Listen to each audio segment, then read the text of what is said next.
নমস্কার বন্ধুরা, কেমন আছেন? আশা করি ভালো আছেন। আজ আমি করে দেখাবো দুর্দান্ত স্বাদে কাতলা মাছ।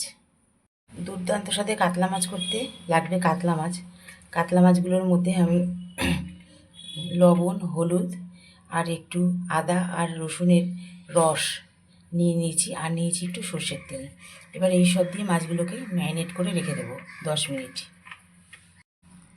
ম্যারিনেট করা হয়ে গেছে।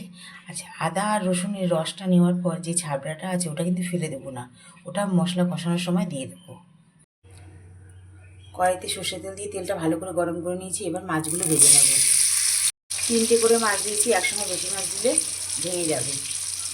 মাছগুলো ভাজা হয়ে গেছে, এপিট ওপিট মাছগুলো তুলে নেবো। এইভাবে বাকি মাছগুলো ভেজে নেব। তেলের মধ্যে প্রথমে দিয়ে দেবো তেজপাতা, তারপর দিয়ে দেবো কালো জিরে। ফোড়নটা রেখে এবার দিয়ে দেবো পেঁয়াজ আর রসুন পেস্ট। পেঁয়াজ রসুনের পেস্টটাকে তেলের মধ্যে ভাজা ভাজা করে নেবো, যাতে এর কাঁচা গন্ধটা চলে যায়। পেঁয়াজটা ভালো মতো ভাজা হয়ে গেছে, পেঁয়াজের থেকে তেল ছেড়ে এসেছে। এবার দিয়ে দিচ্ছি আদা, কাঁচা লঙ্কা, জিরের গুঁড়ো, ধনের গুঁড়ো পেস্ট। দিয়ে দেবো লবণ, লবণের সাথে হলুদ দিয়ে দিয়েছি। এবার এই মশলাটাকে আবার একটু কষিয়ে নেব। মশলাটা থেকে তেল ছেড়ে এসেছে, এবার দিয়ে দেবো টমেটো পেস্ট।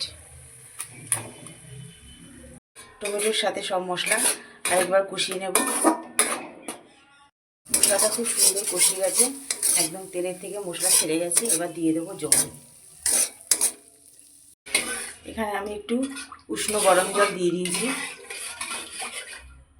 এখানে দিয়ে দেবো একটু ভাজা মশলা। ভাজা মশলা বলতে যে মশলাটা আমরা বিরিয়ানিতে দিই বাড়িতে বানিয়ে, সেই মশলাটাই দিয়ে দিলাম। এই মশলাটার মধ্যে কি কি আছে এটা আমি ডেসক্রিপশন বক্সে দিয়ে দেবো। এক এক করে মাছগুলো ছেড়ে দিচ্ছি। এবার এক এক করে ঝোলের মধ্যে মাছগুলো সব দিয়ে দেবো।